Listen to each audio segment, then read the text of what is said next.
Let's give him another round of applause.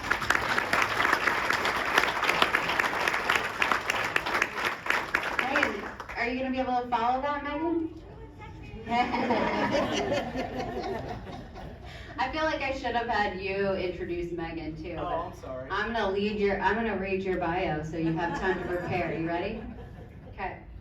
Meaghan is a passionate advocate for individuals struggling with mental health and substance use disorders, leveraging her personal journey of recovery to make a positive impact in the field of behavioral health. Having overcome her own battle with substance use disorder, Meaghan understands the challenges and complexities faced by those seeking recovery. In addition to her direct work with individuals, Meaghan actively engages in community outreach programs, educational initiatives, and public speaking to educate others about the realities of mental health and substance use disorders and improve access to quality treatment and recovery support services. Through her advocacy efforts, she continues to inspire and empower others to seek help, embrace recovery, and live fulfilling lives free from the grip of mental health and substance use disorders. Meaghan is currently working as the Director of Business Development at Park Rural Hospital, a 126-bed psychiatric hospital that provides inpatient and outpatient treatments for individuals living with mental health and substance use disorders. Let's give her a round of applause.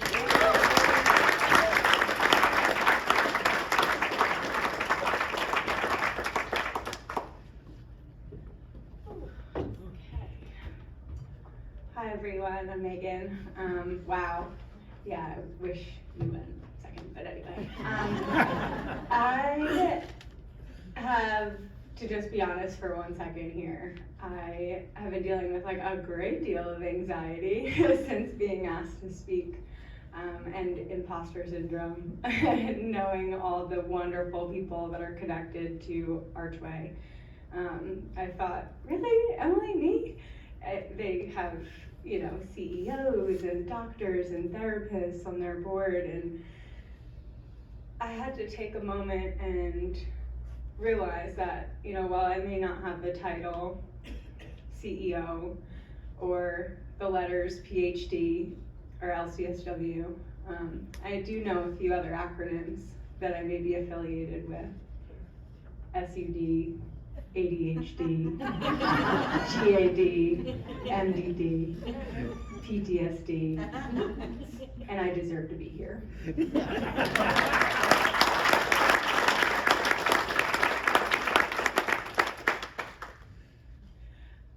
And I introduced myself in a similar way at a recent conference in Orlando, a NAMI conference. And again, I've always dealt with that stress, that anxiety about speaking when their program was released, and I saw all the people that were speaking. And I had a young person come up to me after that. And they said, Meaghan, I just want to let you know, thank you for introducing yourself that way. It took a lot of courage to do that. And I needed to let you know that the reason why I stayed throughout the whole, because I was the last speaker, the whole program to see you is because you didn't have a title, because neither do I. And you showed me that I don't need to have one to make a change in the world.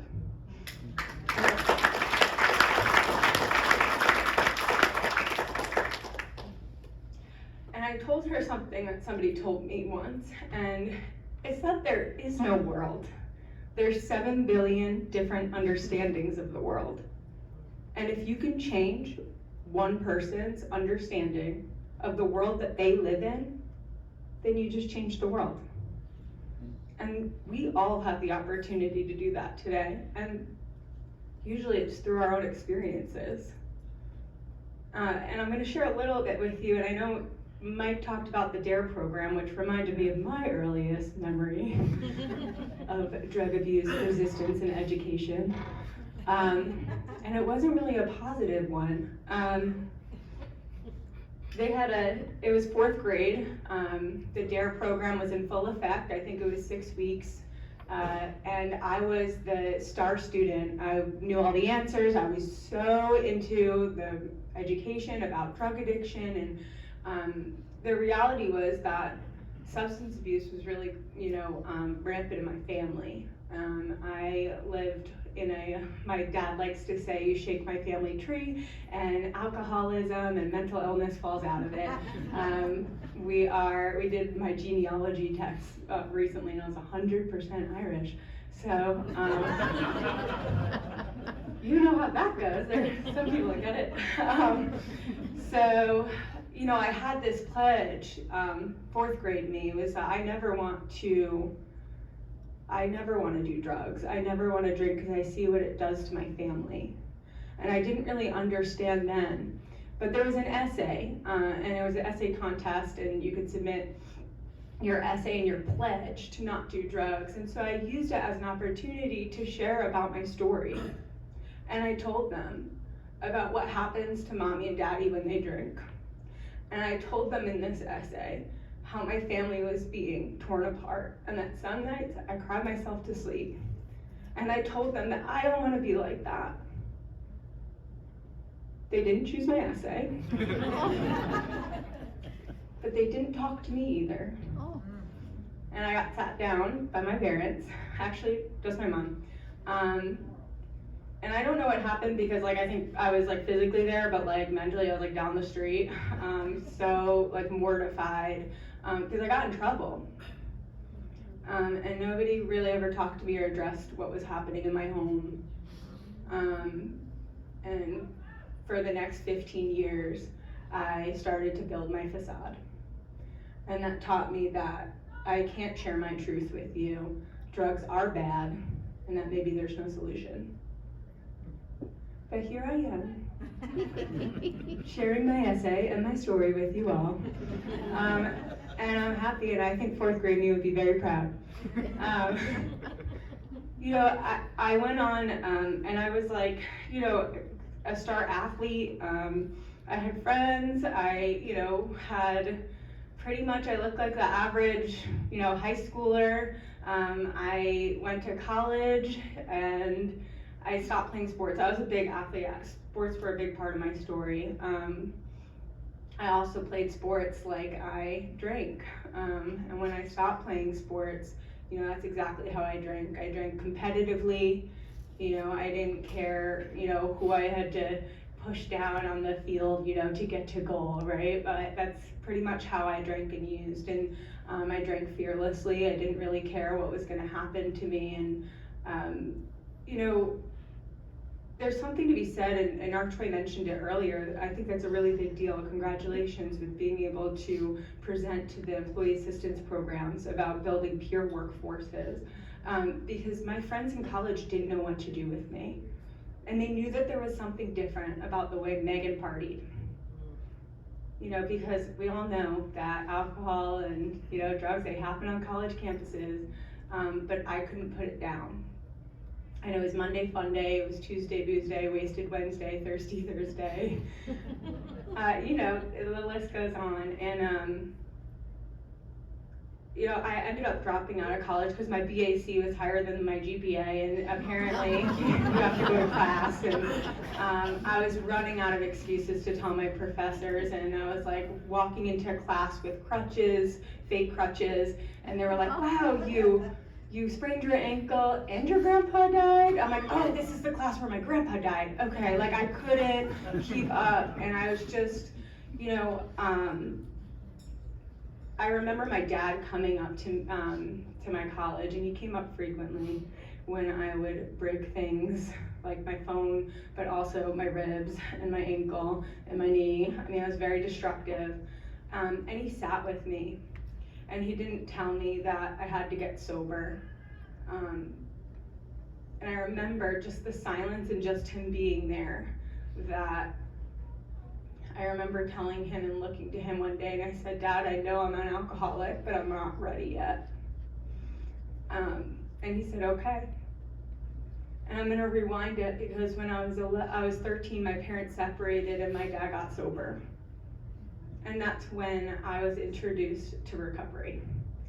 And I would go to my dad's house on weekends, and I had two perfect examples of a life that could be filled with addiction and a life that could be filled with recovery. And my dad's friends in recovery were always inviting me and my little sister to their lake houses and their parties and their pools, and you know, they always seemed so fun, and there was this levity about them. They remembered our names. It was a safe space. And I watched my dad over the years, from 13, and like I said, when I was in college, he was in college and he was becoming a substance abuse counselor, so I started really pushing him away.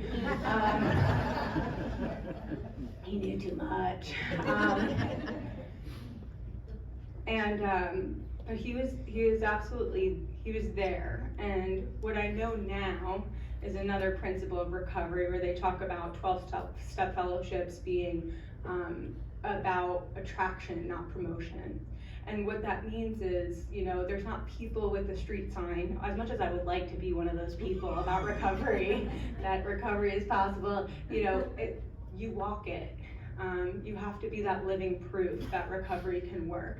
And as much as my dad wanted his little girl to get sober, and he knew the darkness that I was facing, he channeled all of that into his own recovery in hopes that maybe I would see what's on the other side. And I did. Things got really dark, and I've heard it said before, and the perfect way to describe it is the obsession to drink for me was so strong that if my hand wasn't wrapped around a bottle, my mind was. I did things that I said I would never do. I let things happen, or things happen that I thought would never happen to me, and then they happened again. And I kept finding myself in situations that I didn't think I was gonna make it out alive sometimes. I finally picked up the phone, and I got closer to my bottom than I ever wanna get. I had lost all control in drinking. I remember I was waitressing at a restaurant, and I needed to drink in order to bring somebody's drinks to the table because my hands would be shaking so bad that the drinks were spilling. And the crazy thing is that I didn't even think that that was related to my alcoholism, because this disease is very delusional. And the lies that I was telling myself were worse than any lie I was telling any of you. And I had no perception of reality at that point. But I knew that I could call my dad. He lived in Florida. He had just taken a job to work at a treatment center. And he said, "Hey Dad, can I come down and live with you for a little bit?" And I was 22 years old, and he said, "Yeah, no problem." And he put me on a plane. And I came down with a duffel bag and no money to my name and leftover glitter underneath my eyes and hair that probably hadn't been brushed in weeks and smelling like a bottle of Jack Daniels. And he opened his home to me, and I didn't drink. And I didn't think that I was gonna be sober for the rest of my life. The idea of that sounded horrible. But I watched him get up every morning and go to his meetings and, you know, come home after work, and sometimes he'd see his friends. And finally one day, a couple days in, I asked, "Hey Dad, can I come to that meeting with you?" And he turned, I remember he was walking out the door, and he turned around and he was like, "Yeah, sure, come along." But I know inside he was like, "Yes, finally, like, please get this." And so I went to my first meeting, and, you know, I say this because, you know, there was people that picked up coins at that meeting that had over 24 years, you know, some old timers we call them. But I remember watching a girl get up and get her 30-day coin. And I couldn't imagine 30 days without drinking. And I missed the rest of the celebrants that day because I was just thinking, how did that girl get 30 days sober? And I bring that up because no matter how much time you have or your loved one can put together, celebrate that. And I was very fortunate to have people around me celebrate my recovery all throughout my first year of sobriety and today. I picked up a 24-hour coin, and that is the only 24-hour coin that I've had to pick up. And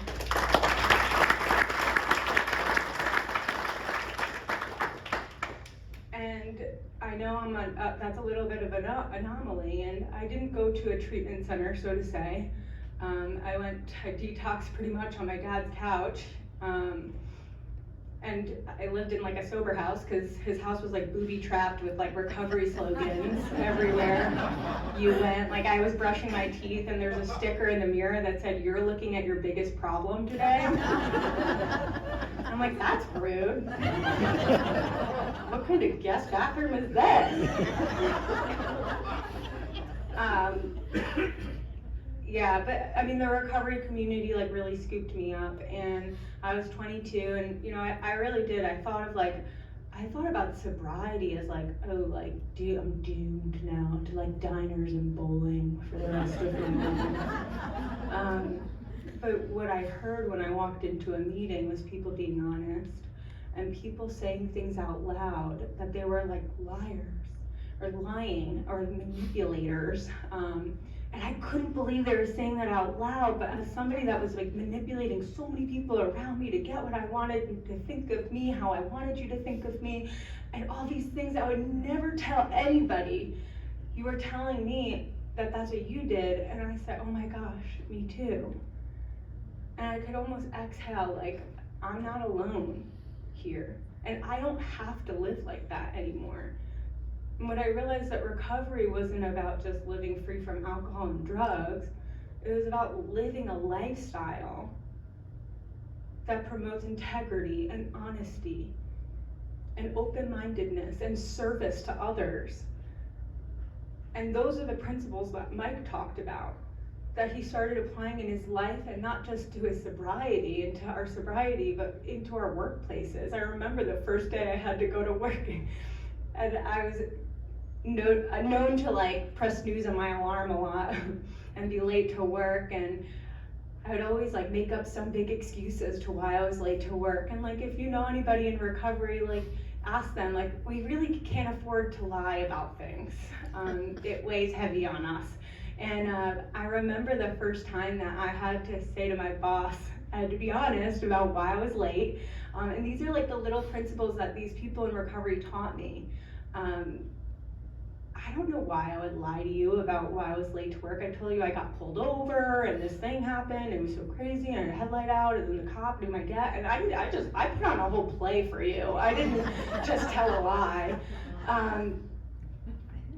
But and I would go to my boss and I'd say, I was late to work because I slept through my alarm. I've been having trouble waking up early in the morning, and I'll try my best to not let that happen again. And they were like, okay, thanks. I'm like, that's it? Oh my God. Like, I just told you, like, my truth. And like, I didn't have to walk around with a pit in my stomach for the rest of the day. And I almost had that accountable. I want to jump ahead instead of like changing to become the person I want to be. I just want to like manipulate the situation so you see me as the person I want you to see me as. But really, if I'm telling somebody, I'm accountable to change.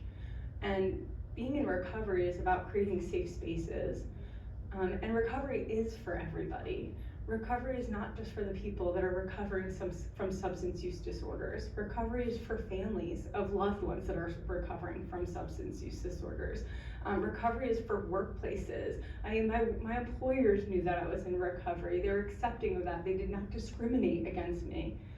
They didn't have a training about recovering, addicts and alcoholics. But I was able to practice these principles in my workplace, and I hope I made a positive impression of somebody in recovery. I fast forward, and my dad obviously had a very positive influence on me, and I'm really fortunate, and I get to see that now today working in this field. I started working a little over 6 years ago in the behavioral health field for a psychiatric hospital here locally, and I realized that most people don't know where to go when they want help. Most people don't have an example of recovery right there in their families. You know what one of the number one symptoms of the disease of addiction and mental illness is? Hopelessness. Hopelessness. Is that I see that that worked for you, but that's not gonna work for me. So what are we doing to inspire hope? The only way we can do that is to share with one another our struggles and how we made it out the other end. And one of the things that I did when I first got sober is I would write greeting cards for people to celebrate their various journeys of recovery, because they don't really make addiction recovery greeting cards in your local grocery store. And one of my friends said, hey, you should sell these. And I was like, oh, I don't know. Well, and an opportunity came along, and I ended up, legitimizing my greeting card company. And it was, my last name was Brady at the time. It was Celebrity greeting cards. And it was about celebrating life in between occasions. It was not waiting until somebody's birthday or graduation to tell them how much they mean to you. Think about the last thing you wrote in somebody's birthday card, right?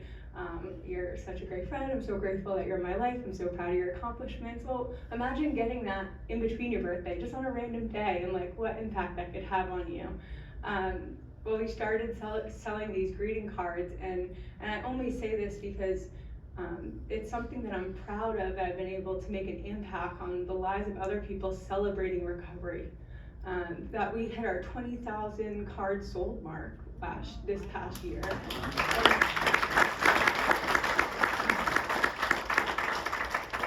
I'm looking at Mike and I'm saying we because we made him the chief everything officer, the CEO. He does just about everything. And that was just something fun that we got to do in recovery. And recovery has given me a life beyond my wildest dreams. Mike shared with you a little bit about our family. And if there's one thing, there's a lot of things, I get nervous and I kind of like space out on all the things I want to tell you guys. But I've been able to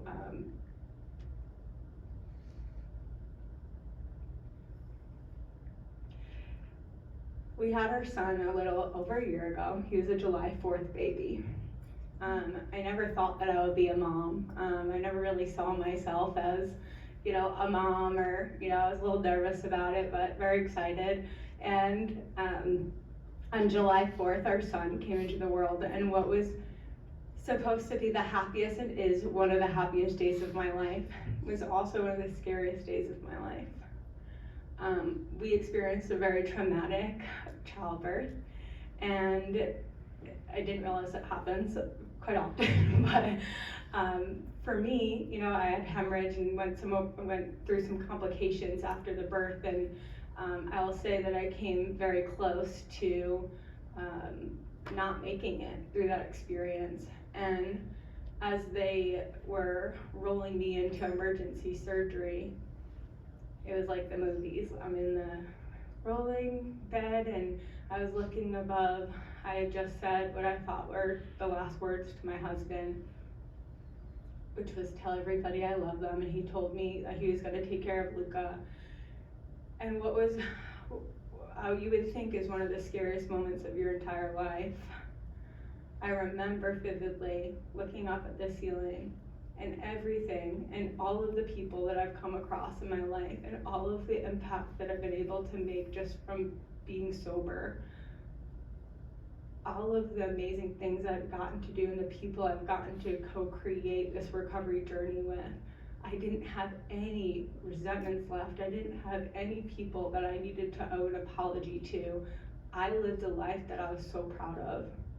And I had such a peace come over me. And of course I'm here to tell you the story. But the reason why I say that is because it had such a profound impact on me that I'm here today, and I use that as my drive forward, that I'm going to continue to live a life of purpose and of passion. And I hope that I can make an impact on somebody and live a very, life has its up and downs. It's not always easy, and I'm really lucky that we came out of that, and I had a hammock of support that was ready to wrap their arms around me and be there, and I could do therapy, and I could, you know, take advantage of all these treatments that were available, and not everybody has that opportunity. And like I said, life has its ups and downs. I was talking earlier, I went through the Starbucks drive-thru today, and I got up with my pumpkin spice latte, and they said, the person behind you paid, or in front of you paid for you. I was like, that's so nice, I love that. I was like, all right, I'll go pay for the person behind me. They're like, that'll be $25. And I was like, okay, sounds good. Making a difference, making people happy today. No, but really, I mean, if there's like one thing I really want to end, and again, like I'm sorry because I'm super jumbled today too. Recovery means a lot to me, and organizations like ARCHway that make recovery possible. 94% of Americans last year that struggle with a substance use disorder didn't have access to treatment. 94%. And it's organizations like ARCHway, it's organizations like White Sands, like, you know, Charlotte Behavioral, Patty's Place. I mean, these are all people that come together. We can't do this alone. I did not recover by myself. I used the supports. I may not have went to treatment, but I've been in treatment to maintain my recovery. We have to do this together, and I just want to say thank you so much for asking me to share my story. It really means a lot to me. And looking outside of this, I mean, across this room today, I mean, you know, Kimmy's and my friends are here, my family, and these are all the people that make the impact on my life, and I'm just very grateful, and thank you so much.